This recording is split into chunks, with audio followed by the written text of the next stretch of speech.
Bonjour à tous et bienvenue dans le journal de l'emploi. Nous allons découvrir des métiers en tension et des métiers qui recrutent, mais pas avec un bac+5. Oui, on peut trouver de l'emploi avec des bac+2, bac+3. C'est ce que nous allons voir avec notre invité, Godefroy Jourdan. Bonjour. Bonjour. Vous êtes directeur général de Headhunting Factory, un cabinet de chasseurs de tête, des chasseurs de tête. Mais la première question que j'ai envie de vous poser, puisque vous êtes un expert en la matière, le marché de l'emploi aujourd'hui en France, comment il se porte?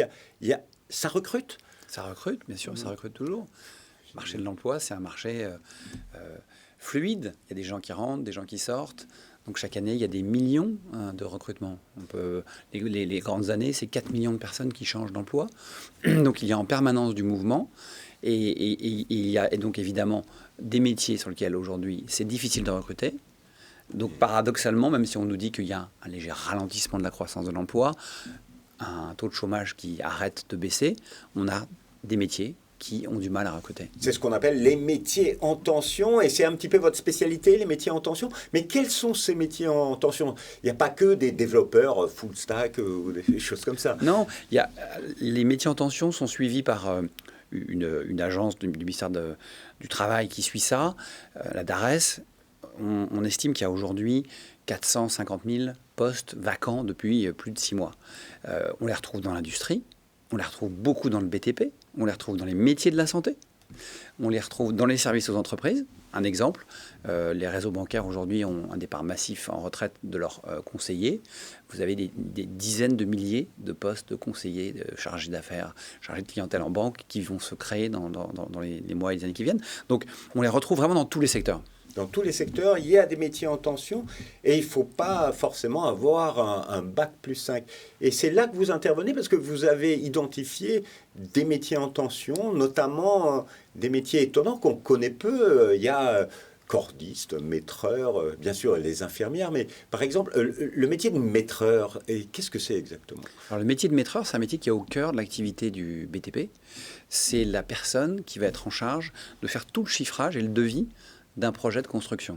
Et donc, qui va faire les mesures, d'où le nom maîtreur, puisque ça remonte à l'époque où il fallait mesurer la hauteur, la longueur, le poids des matériaux.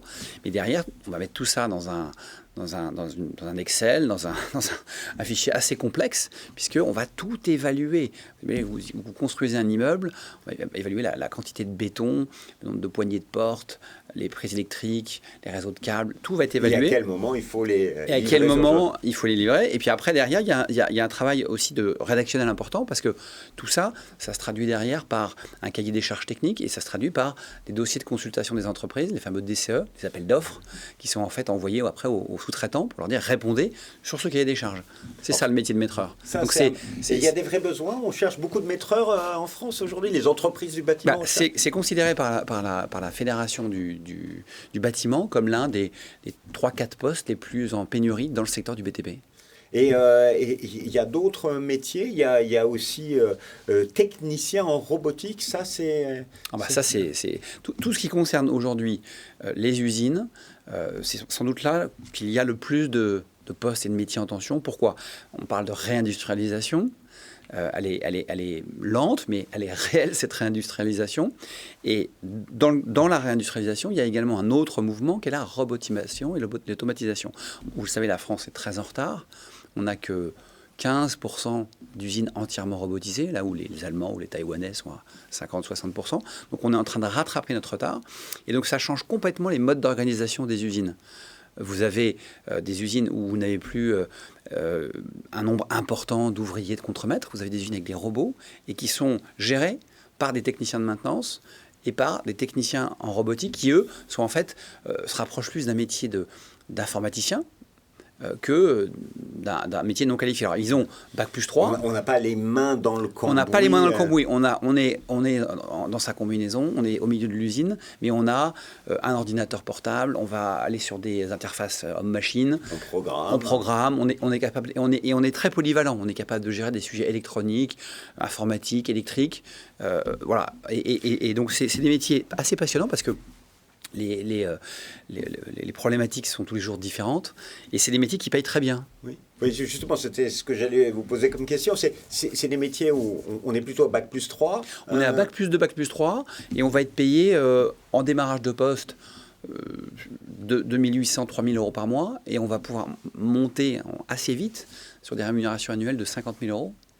Donc 2 fois le salaire médian français. Donc comme vous le disiez, c'est pas un poste de cadre, c'est pas un poste de bac plus 5, et pourtant ça paye bien. Ça paye comme beaucoup de cadres peuvent être payés dans certaines entreprises. Et la recherche de ces personnes sur ces postes-là, c'est la spécialité de votre cabinet de Headhunting Factory. C'est pourquoi vous êtes positionné là-dessus, parce qu'il y a besoin. On s'est positionné là-dessus parce que vous avez des entreprises qui vont être en souffrance sur des postes vacants.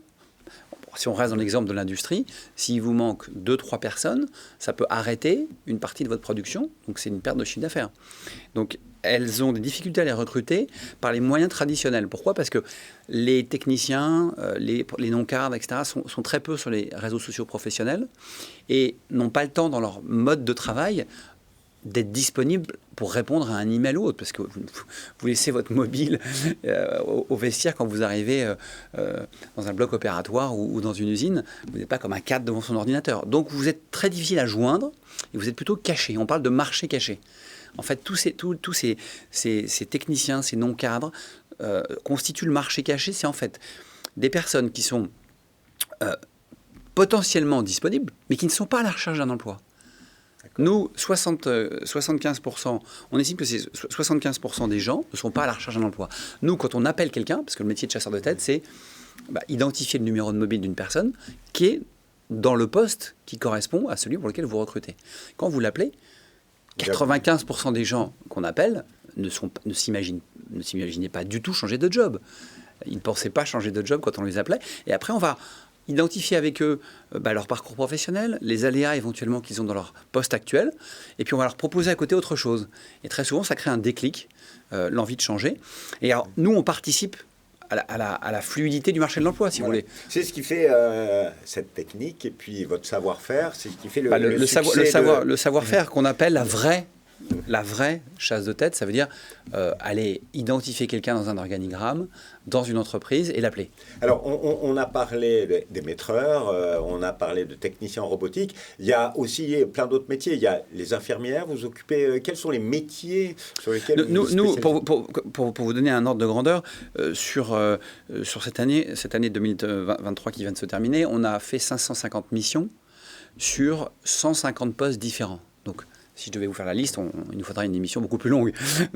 Donc c'est pour vous dire que ça concerne vraiment plein de métiers, plein de types de postes. Et donc, oui, les infirmières, aujourd'hui, notamment les infirmières de bloc opératoire diplômées d'État, c'est aujourd'hui la profession la plus recherchée dans les métiers de santé, parce que elles ont une responsabilité énorme, elles sont au bloc et elles sont en plus diplômées d'État. Donc il y a parfois aussi des métiers qui se font de nuit. Quand vous êtes aux urgences, vous pouvez être en poste la nuit, vous imaginez l'exigence du travail. Oui. Mais vous pouvez gagner jusqu'à 48 000 ou 50 000 euros en étant infirmière, ce qui est assez étonnant, infirmier ou infirmière. Donc les techniciens de maintenance sont sans doute la catégorie sur laquelle il y a le plus de recrutement pour nous.